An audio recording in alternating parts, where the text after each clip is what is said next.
और अब गुजरात से एक बड़ी खबर आ रही है। बीते 24 घंटे में हार्ट अटैक से 10 लोगों की मौत हो गई है। गरबा खेलने के दौरान लोगों को हार्ट अटैक आया है और सिर्फ सौराष्ट्र में 7 लोगों की मौत हो गई है।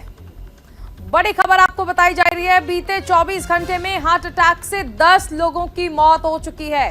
गुजरात से ये बड़ी खबर है। दरअसल ये लोग गरबा खेल रहे थे जिस दौरान हार्ट अटैक का शिकार हुए और पिछले 24 घंटे में 10 लोगों की मौत हो गई है। सौराष्ट्र में यह आंकड़ा सबसे ज्यादा है, जहां पर सिर्फ सौराष्ट्र में 7 लोगों की मौत गरबा खेलने के दौरान हुई।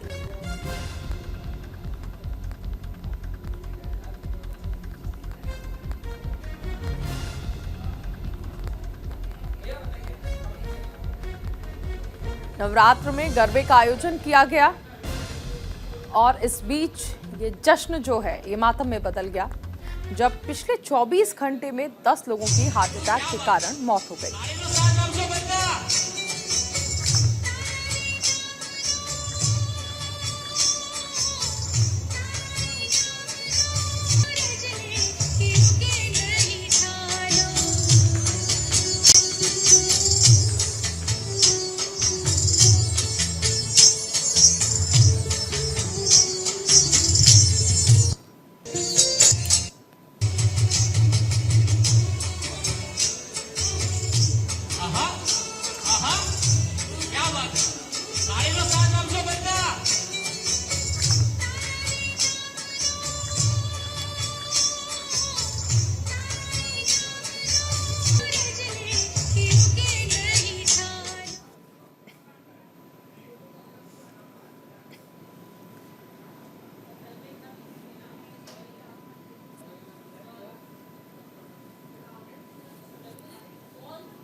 देखिए, गुजरात से मामले सामने आए हैं जहां गरबा खेलने के दौरान सांसें थम गईं।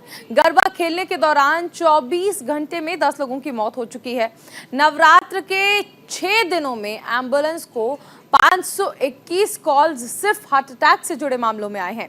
अहमदाबाद में 24 साल के युवक की गरबा खेलते समय अचानक गिरने से मौत हो गई। वडोदरा के डभाई में भी 13 साल के बच्चे की मौत हुई है। गरबा खेलने के दौरान हार्ट अटैक आने से मौत हुई है। 55 साल के व्यक्ति की भी गरबा खेलते समय मौत हो गई है। कपड़वंज के 17 साल के समीर की मौत भी गरबा खेलते समय हुई। राजकोट में गरबा खेलते वक्त 2 लोगों की मौत हो गई है। देखिए, हार्ट अटैक से पिछले 24 घंटे में 10 लोगों की मौत हो चुकी है। हार्ट अटैक आने की वजह क्या है ये भी हम आपको बताते हैं, क्योंकि मामले जो हैं वो लगातार बढ़ने लगे हैं हार्ट अटैक के। और पिछले अगर हम 24 घंटे की बात कर लें तो यहां पर मामले हैरान करने वाले आए हैं।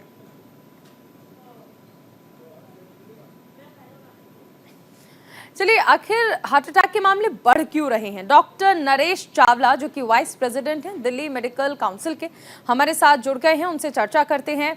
डॉक्टर नरेश, बहुत स्वागत है आपका न्यूज इंडिया पर। डॉक्टर साहब, सबसे पहले हम आपसे ये समझना चाहेंगे कि इन दिनों लगातार मामले बढ़ रहे हैं और खासकर यंगस्टर्स में हार्ट अटैक के जो केसेस सामने आ रहे हैं, इसके पीछे की वजह क्या है? देखिए, ये बहुत ही चिंता का विषय है। मुझे खुशी है कि आपके चैनल ने ये मुद्दा उठाया है। देखिए, यंग डेथ्स पहले भी होती थी। हमें 2 चीज़ एनालाइज करेंगी। गरबा क्या है? गरबा एक बहुत ही अच्छी एक्सरसाइज है, सीवियर एक्सरसाइज। कोई 2-4 मिनट की नहीं होती। जो भी गरबा करता है, आपने देखा होगा, कम से कम डांस 15-20 मिनट से आधा पौना घंटा चलता है। दैट मीन्स कि चाहे वो जवान है, चाहे वो बड़ी उम्र का है, चाहे मिडिल एज का है, उसको हैवीएस्ट एक्सरसाइज करनी पड़ती है। तो आप कहेंगे कि क्या ऐसा होता है जो चलता फिरता एक इंसान है? 13 साल का तो हमें भी बहुत हैरानी है, 17 साल का हमें भी बहुत हैरानी है, 24 साल के तो हमने, 20 साल के तो हमने इवन एनसीआर में बहुत ऐसे केसेस देखे हैं। तो आप कहेंगे कि क्या किया जाए? देखिए, मत भूलिए, जो 13 साल का तो बहुत ही हैरानी की बात है, लेकिन जो 24 साल तक का है, देखना पड़ता है कि उसका अंदर क्या है। जो जो ऐसा इंसान था, उसकी कोई फैमिली हिस्ट्री हार्ट डिसीज़ की थी, उसके कोलेस्ट्रॉल वगैरह ज़्यादा चल रहे थे, उसका कोई शुगर का या डायबिटीज़ का हिस्ट्री था, ये सब जानना बहुत ज़रूरी है। हम ये नहीं समझते कि क्यों हुआ, हम ऐसे कारण सोचें। वो जो लोग गरबा करते हैं या जो भी ऐसी कोई सीवियर एक्सरसाइज, फिजिकल एक्सरसाइज करते हैं, उनका पहले कोई ना ऐसे कोई टीएमटी टेस्ट, जिसको हम ट्रेडमिल टेस्ट कहते हैं, अगर ऐसे लोगों का ट्रेडमिल टेस्ट हो जाए तो बीमारी पहले दिख जाएगी। तो मैं कहूँगा कि हालाँकि मुझे पता चला है गुजरात में कुछ टाइम पहले भी मैंने एक टीवी प्रोग्राम में बोला था कि हर जगह जहाँ गरबा हो रहा है या कोई और similar severe exercise physical exercise हो रही है, वहाँ एम्बुलेंसेस या मेडिकल एड या डॉक्टर पास रखा जाए। और दूसरा जैसे कहते हैं ना कि हिमालय पे चढ़ना है तो पहले अपना मेडिकल टेस्ट लेके आओ। उसी तरीके से गरबा कमिटीज़ जो बनी हुई हैं, गुजरात में गरबा बहुत पॉपुलर है और अब तो ऑलमोस्ट हर हिंदुस्तान के हर कोने में, इवन दिल्ली तक में भी हो रहा है। तो वहाँ बाकायदा जो कमिटीज़ हैं, दे शुड मेक श्योर कि हर कैंडिडेट, चाहे वो आदमी है, चाहे औरत है, किसी उम्र का भी है, उसका फुल मेडिकल टेस्ट्स, जिसको कि हम आम ज़ुबान में स्क्रीनिंग टेस्ट करते हैं। स्क्रीनिंग टेस्ट में अगर उसका लिपिड प्रोफाइल, उसका ब्लड शुगर, कोई और एनीमिया वगैरह डिसीज़, और सबसे इम्पोर्टेंट एक ईसीजी और एक स्ट्रेस इकोकार्डियोग्राम। मैं कहता हूँ ता क़यामत पे अगर किसी का स्ट्रेस इकोकार्डियोग्राम खराब आना है तो पहले ही बाहर हो जाएगा। उसके बाद ऐसे अकस्मात मोती देखने को हमें नहीं मिले। सो आई शुड से कि जैसे वेस्टर्न वर्ल्ड में होता है, हर 20, 25, 30 साल के आदमी का सारे टेस्ट स्क्रीनिंग टेस्ट होते हैं, वो चलन हमारे देश में नहीं है क्योंकि हमारा इंफ्रास्ट्रक्चर भी कमज़ोर है और ऑब्वियसली हमारे पास मेडिकल के लिए फंड्स भी बहुत कम होते हैं। मैं लेकिन डॉक्टर नरेश एटलीस्ट एक चीज और मैं समझना चाहूंगी। आपने बताया कि जिस तरह हम लोग इन लोगों को देख रहे हैं, गरबा खेल रहे थे, जिम के वक्त भी हम देखते हैं लोगों की मौत हो जाती है। यहाँ पर एक चीज और है कि कई बार हम ये भी देखते हैं कि कुछ लोग सपोज जो बैठे हैं, चल रहे हैं, खड़े हैं, वो अचानक गिर जाते हैं और ये कहा जाता है कि साइलेंट अटैक आया था। ये साइलेंट अटैक क्या होता है और इसकी क्या पहचान है? ये बहुत ही अच्छा सवाल पूछा है। अब सोच के देखिए, कोई हँसी खुशी गरबा खेल रहा है या जिम में है या चल रहा है, उसको ऐसा हो जाए, तो जो साइलेंट अटैक का मतलब होता है कि उस इंसान किसी अगर घर की छत गिरती है तो छत गिरने से पहले कमजोरी भी होती है, उससे पहले उसमें दरारें भी आती हैं, दरारें गहराती भी हैं, तब जाके छत गिरती है। Same is true for attack also, heart attack also. Silent attack का मतलब वो अटैक चुपचाप हो गया।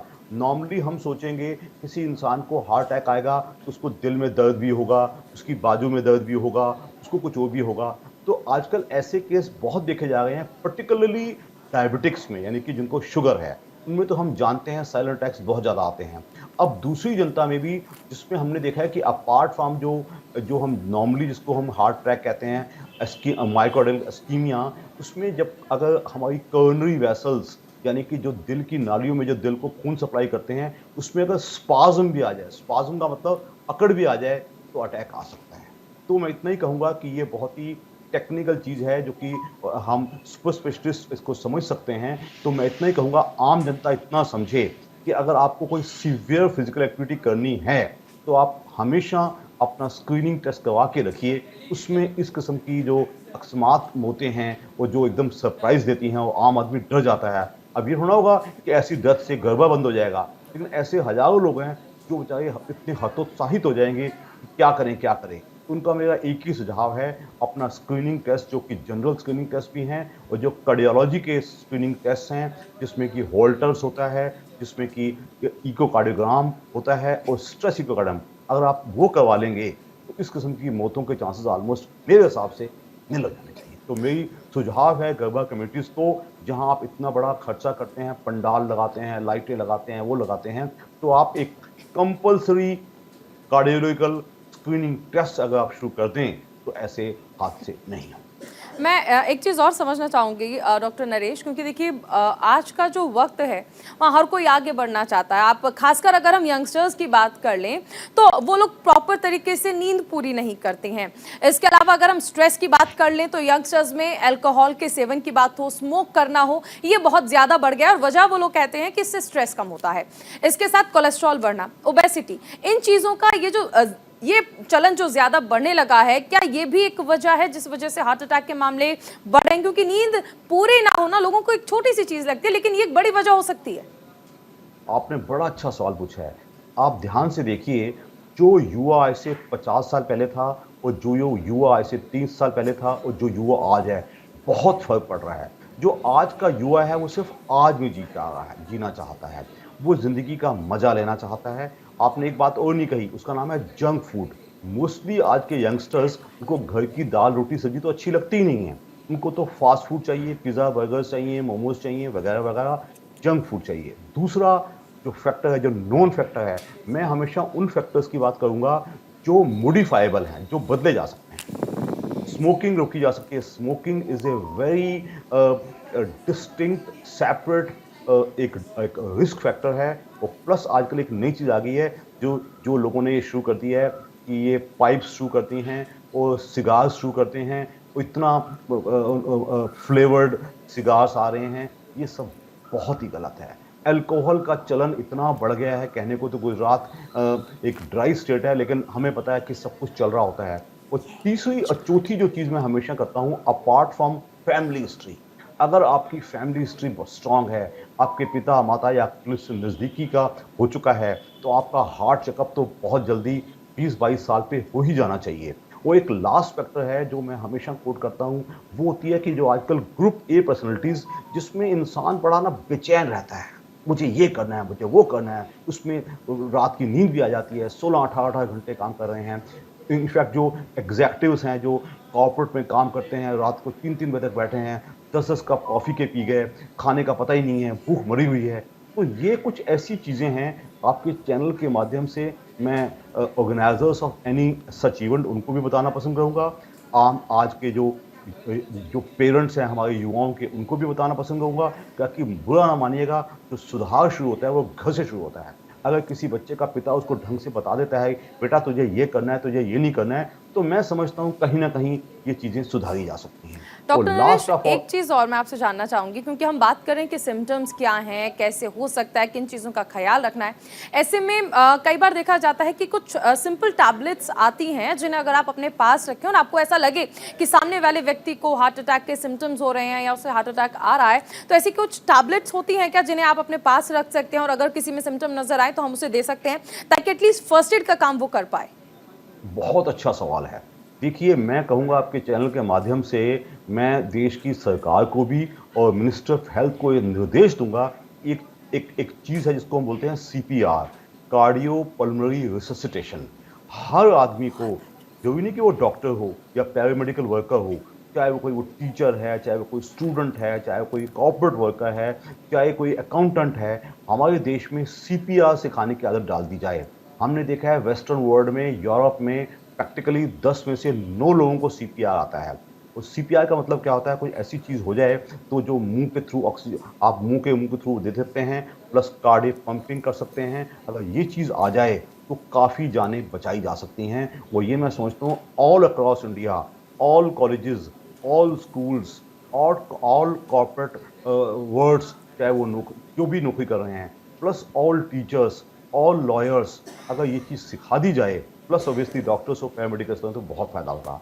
जहाँ तक आपने बात की कोई गोली ऐसी दे दी जाए, तो अभी तक जो नॉन गोली जो कि आसानी से दी जा सकती है, वो सिर्फ एस्पिरिन की गोली है, जो कि बहुत ही सस्ती आइटम है। अगर आपको लगता है कि बंदा मरने ही वाला है, कुछ और किया ही नहीं जा सकता, आसपास कोई सुविधा नहीं है, कोई एम्बुलेंस नहीं है, कोई डॉक्टर नहीं है, तो एस्पिरिन की गोली अगर जीभ के नीचे आप तकरीबन 300 मिलीग्राम स्टैट दे दें, तो कुछ हद तक उम्मीद करते हैं पेशेंट बच जाएगा। लेकिन होता क्या है कि ऐसी स्थिति में कोई भी रिस्क नहीं लेता कि उसको दोष दे दिया जाएगा कि इसकी वजह से डेथ हो गई है, तो हमारे देश में लोग ये भी नहीं करते। तो इसलिए मैं इतना ही कहूँगा कि ऐसा कोई हो जाए तो पेशेंट को सीपीआर देना, और अर्लीस्ट पॉसिबल कोई आसपास कोई छोटा अस्पताल हो, कोई बड़ा अस्पताल हो, वहाँ से वो टर्शरी अस्पताल जा सकता है, जहाँ आजकल हमारे देश में जो जो ये दिल की ठीक करने की सुविधाएँ हैं, और प्राइवेट वर्ल्ड में भी और गवर्नमेंट वर्ल्ड में भी बहुत ही अच्छी हैं। बस पेशेंट को अटैक के 1 घंटे के अंदर वहाँ पहुँच जाए, जिसको कि हमारी डॉक्टरी में गोल्डन आवर कहा जाता है, तो मैं कहता हूँ बहुत जानें बचाई जा सकती हैं। डॉक्टर नरेश, एक लास्ट में एक सिम्टम और मैं समझना चाहूँगी, क्योंकि बहुत बार हम देखते हैं कि अगर हम ज़्यादा वॉक कर लेते हैं तो कभी कभी लेफ्ट साइड में पेन होने लगता है, लेकिन ऐसा भी कहा जाता है कि ऐसा ज़रूरी नहीं है कि अगर आपको हार्ट अटैक आ रहा है तो सिर्फ लेफ्ट साइड में पेन आएगा, वो राइट में भी आ सकता है, वो स्टमक की साइड में, यानी मिडिल में भी कहीं पर भी हो सकता है। ये कैसे प्रिडिक्ट करें कि सामने वाले को हार्ट अटैक वाला ये पेन है या फिर ये नॉर्मल पेन है? बहुत ही अच्छा सवाल है।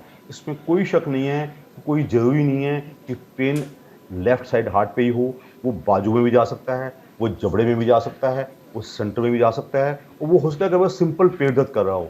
ये बहुत ही हाईली टेक्निकल सवाल है, तो इसके लिए मैं कहूँगा कि मैं आम जनता को ऐसा कुछ बताना पसंद नहीं करूँगा।